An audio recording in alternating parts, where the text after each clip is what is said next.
आपण पाहत आहात कराड टुडे न्यूज।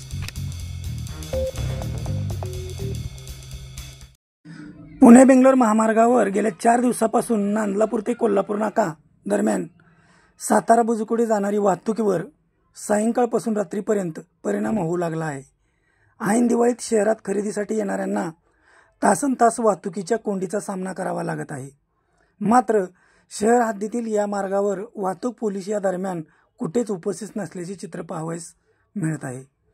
कराड मलकापूर बाजूकडून येत अनेक वाहने डीमार्ट समोर वळण घेत असताना व डीमार्टमधून बाहेर पडणारी वाहने रस्ता बंद असताना महामार्गावर येत असल्याने डीमार्ट व NP फिश समोर महामार्गावरील वाहतूक ठप्प होत असल्याने वाहनांच्या रांगा नांदलापूर पाचोडपर्यंत लागत आहेत। डीमार्टमधून बाहेर पडणाऱ्या दुचाकी या ठिकाणी मिळेल त्या ठिकाणावरून महामार्गावर येत असल्याने अनेक वेळेला वाहतूक या ठिकाणी ठप्प होत आहे।